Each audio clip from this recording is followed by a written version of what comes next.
नमस्कार, आप देख रहे हैं स्पेशल स्टोरी और मैं हूं आपके साथ पूजा। कांग्रेस पार्टी के अंदर की कलह किसी से छिपी नहीं है। 5 राज्यों में हो रहे चुनाव में से एक राज्य राजस्थान भी है, लेकिन राजस्थान में कांग्रेस के लिए रोज कोई ना कोई मुसीबत खड़ी हो जाती है। राजस्थान में सत्ता की लड़ाई के लिए कांग्रेसी आपस में ही भिड़ रहे हैं। एक तरफ कांग्रेस के दिग्गज नेता अशोक गहलोत कुर्सी छोड़ना नहीं चाहते, तो वहीं दूसरी तरफ सचिन पायलट को लेकर कांग्रेस में एक मत नहीं है। हमेशा उनको लेकर कांग्रेस पार्टी की आलाकमान कंफ्यूज्ड रहती है, लेकिन अब राजस्थान कांग्रेस में जो कुछ भी हुआ है उसने कांग्रेस हाईकमान की टेंशन बढ़ा दी है। चुनाव से पहले सुर्खियों में रही लाल डायरी एक बार फिर से चर्चा में आ गई है और लाल डायरी के खुलासों से कांग्रेस की टेंशन बढ़ गई है। क्या है पूरा मामला और लाल डायरी से कौन सा धमाकेदार खुलासा हुआ है, स्पेशल स्टोरी में आज आपको विस्तार से बताते हैं। राजस्थान कांग्रेस में मची भगदड़। लाल डायरी से फंसे राहुल सोनिया गांधी पर हुआ नया खुलासा। कहां से आया सोनिया गांधी का भाई? राजस्थान कांग्रेस में एक बार फिर से भगदड़ मच गई है, जिससे आलाकमान पूरी तरह से टेंशन में आ गया है। दरअसल राजस्थान में एक बार फिर से लाल डायरी की वजह से सियासी भूचाल आ गया है और कई तरह के सियासी सवाल खड़े हो गए हैं कि आखिर कांग्रेस में क्या क्या हुआ है जो अभी तक लोगों से छिपा रहा। लाल डायरी से इस बार कांग्रेस को लेकर जो खुलासा हुआ है उसने सभी को हिलाकर रख दिया है। दरअसल राजस्थान की राजनीति में लाल डायरी ने उथल पुथल मचा रखी है। इस मामले में कांग्रेस, गांधी परिवार और राजस्थान के अशोक गहलोत सरकार को कटघरे में खड़ा करने वाले राज्य के पूर्व मंत्री राजेंद्र सिंह गुढ़ा ने एक और संसदीय खेज खुलासा कर दिया है। कांग्रेस सरकार में मंत्री रहे गुढ़ा ने कहा कि लाल डायरी में सोनिया गांधी के भाई का जिक्र है। ये रहस्यमयी भाई होटल शिव विलास के मालिक के बेटे के समारोह में भी पहुंचे थे। राजेंद्र सिंह गुढ़ा ने कहा कि मुख्यमंत्री अशोक गहलोत से सोनिया गांधी के भाई की मुलाकात का समय फिक्स कराने के लिए मुख्यमंत्री के ओएसडी शशिकांत शर्मा से भी कहा गया था। सवाल पूछते हुए गुढ़ा ने कहा कि सोनिया गांधी की 2 बहनें हैं, लेकिन ये भाई बनकर कौन सा आ गया। गुढ़ा ने आगे कहा कि वो भाई कोई और नहीं दलाल था। राजेंद्र गुढ़ा ने लाल डायरी के एक और पन्ने का हवाला देते हुए प्रियंका गांधी से जुड़े एक शख्स को लेकर भी दावा किया। उन्होंने मुख्यमंत्री अशोक गहलोत पर आरोप लगाया कि प्रियंका गांधी से जुड़े एक शख्स की फरारी गहलोत ने राजस्थान में कटवाई, उसे होटल में ठहरवाया। प्रियंका गांधी के साथ यूपी में काम करने वाले एआईसीसी सचिव जुबेर खान ने मेवात विकास बोर्ड का चेयरमैन बनने के लिए सीएम से सिफारिश को कहा। गुढ़ा का आरोप, अशोक गहलोत ने प्रियंका के सचिव की राजस्थान में पूरी व्यवस्था कराई। जुबेर खान सचिव एआईसीसी मेरे घर आए, वो मेवात विकास बोर्ड के चेयरमैन बनना चाह रहे हैं। सीएम साहब से सिफारिश कराने के लिए आए जुबेर खान अभी प्रियंका जी के साथ यूपी में काम कर रहे हैं। प्रियंका जी के निजी सचिव संदीप सिंह राजस्थान में फरारी काट रहे हैं। मुझे जुबेर ने कहा कि जय महल में इनके कमरे का समय बढ़ा दो। इतना ही नहीं, राजस्थान के पूर्व मंत्री गुढ़ा ने कहा कि इस लाल डायरी में अशोक गहलोत के नेतृत्व वाली कांग्रेस सरकार के भ्रष्टाचार के पुख्ता सबूत मौजूद है। उन्होंने कहा कि मुख्यमंत्री अशोक गहलोत ने राजस्थान की जनता के सामने अपने चेहरे पर लोकप्रियता का मुखट्टा लगाकर कैसे कैसे अनैतिक काम और भ्रष्टाचार किए हैं, ये सब कुछ इसमें मौजूद है। मीडिया रिपोर्ट के मुताबिक राजेंद्र सिंह गुढ़ा ने कहा कि राजस्थान में दलाल और अपराधी के लिए काम किया गया, वो सब इसमें है। इतना ही नहीं, गुढ़ा ने कहा कि अरबों रुपए के खनन मामले को अशोक गहलोत पहले बंद करवा देते हैं और फिर कहते हैं कि एनओसी नहीं है, इसके बाद एनओसी दिलवाकर इसे चलवा देते हैं। वो एमएलए उनके पास आ जाते हैं।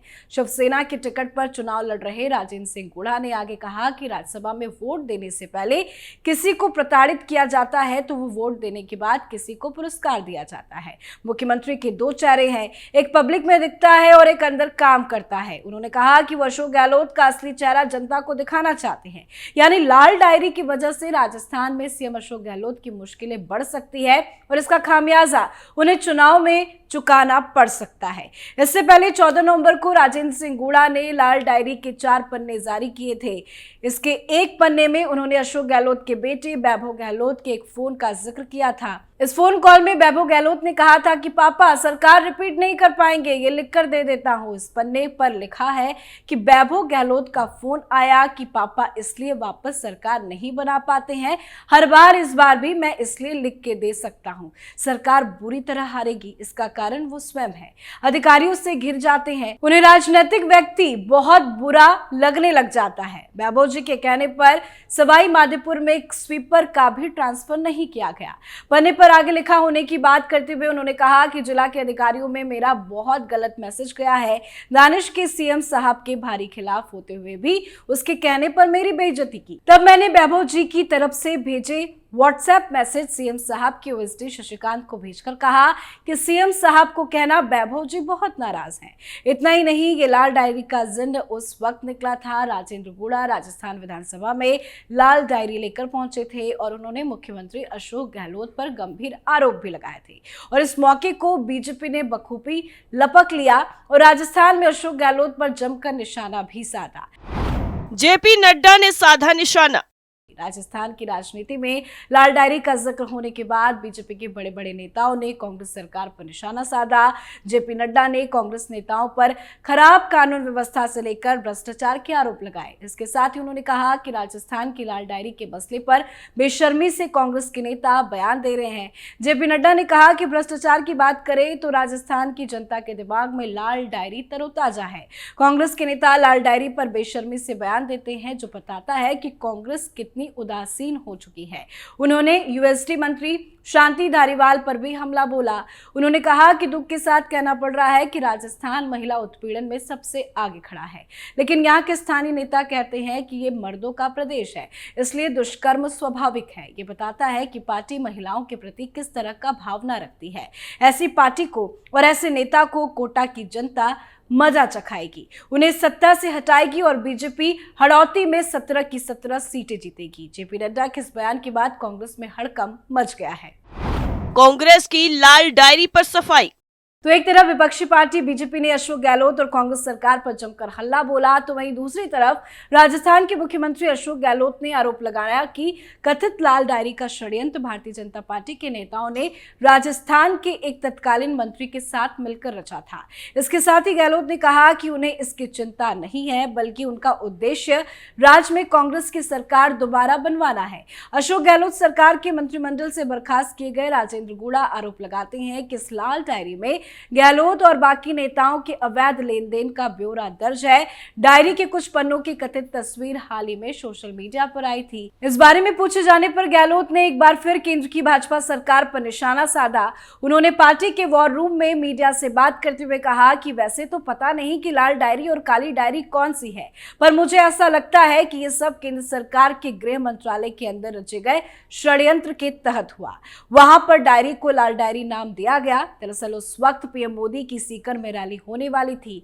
उसको लेकर अशोक गहलोत ने कहा था कि प्रधानमंत्री के आने से पहले उस व्यक्ति का दुरुपयोग किया गया जो हमारा मंत्री था, उससे बात करके ये सब भाजपा के नेताओं ने किया। यानी अशोक गहलोत बीजेपी नेताओं पर आरोप लगाया कि मंत्री राजेंद्र गुड़ा से ये सब करवाया गया था, उन्होंने खुद नहीं किया। इतना ही नहीं, मुख्यमंत्री ने यह भी कहा कि इसलिए अगर लाल डायरी की बात करें या कहें कि पन्ने आ रहे हैं जा रहे हैं, तो हम लोगों को उसकी चिंता नहीं है।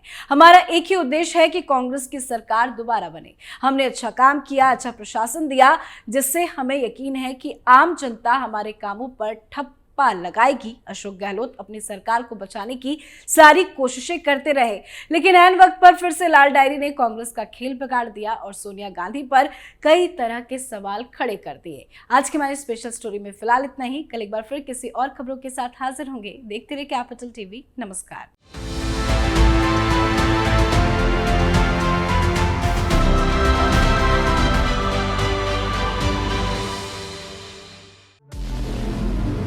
हमारे व्रत, हमारी परीक्षा, लक्ष्य तक पहुंचने की हमारी संयमित प्रतीक्षा। हमारे छठ से और हमारे हट से पूरी दुनिया वाकिफ है। हमें विकल्प पर नहीं, अपने दृढ़ संकल्प पर अटूट विश्वास है। क्योंकि हार हम मानेंगे नहीं और विपरीत परिस्थितियों पर प्रहार हम छोड़ेंगे नहीं जब तक हमारी जीत सुनिश्चित नहीं हो जाती, क्योंकि हम बिहार से हैं।